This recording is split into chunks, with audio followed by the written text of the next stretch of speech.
25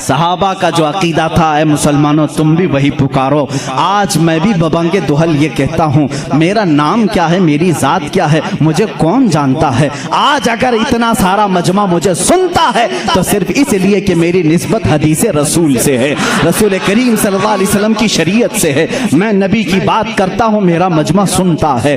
ہاں اگر نبی کی ذات کو چھوڑو تو پھر کوئی تمہارا نہیں، ان سے پھرے جہاں پھرا پھرائی کمی وقار میں۔ اسی لیے میرے مرشد نے پکار کر کے ہمیں جاتے وقت یہ درس دیا، بریلی کی سرزمین سے حضور تاج الشریعہ نے یہ پکارا تھا، نبی سے جو ہو بیگانہ، نبی سے ہو جو بیگانہ اسے دل سے جدا کر دیں، پدر مادر برادر جان و مال ان پر فدا کر دیں۔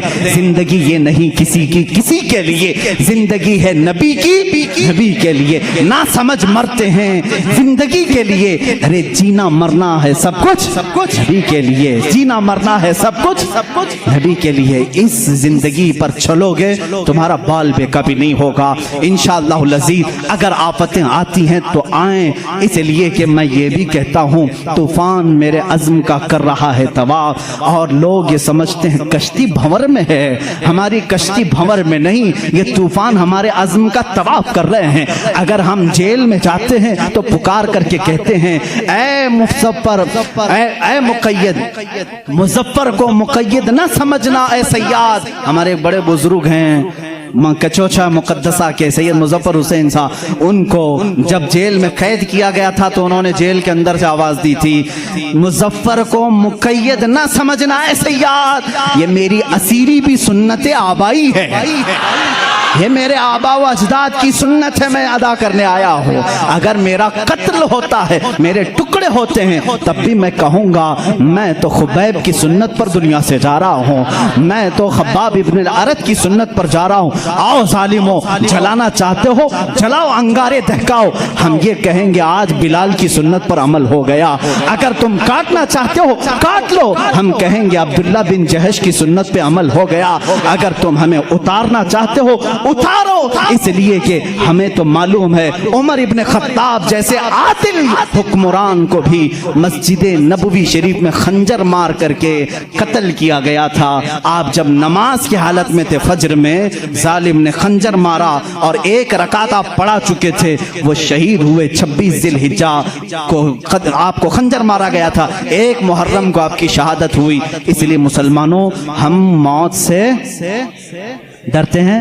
موت سے نہیں ڈرتے۔ میں صرف یہی جذبہ بیدار کرنا چاہتا ہوں، جس کے پاس صدیق کی سیرت ہوگی، عمر کی سیرت ہوگی، عثمان و حیدر رضوان اللہ علیہ مجمعین کی سیرت ہوگی، وہ بے خطر کود پڑے گا آتش نمرود میں۔ عشق عقل بھی محو تماشائے لبے بام ہے ابھی، اس لیے ہم کہتے ہیں آج بھی جو ہو ابراہیم سا ایمان پیدا، آگ کر سکتی ہے اندازے گلستان پیدا۔ اب آخری یہ میرا میسج ہے، اٹھو قوت عشق سے ہر پست کو بالا کر دو، قوت عشق سے ہر پست کو بالا کر دو، دہر میں نام محمد سے اجالا کر دو، کی محمد سے وفا تو نے تو ہم تیرے ہیں، یہ جہاں چیز ہے کیا لوح قلم تیرے ہیں، نہیں تیرا نشیمن قصر سلطانی کے گنبد پر ہے مسلمان، تو شاہین ہے بسیرا کر پہاڑوں کی چٹانوں پر۔ وآخر دعوانا الحمدللہ رب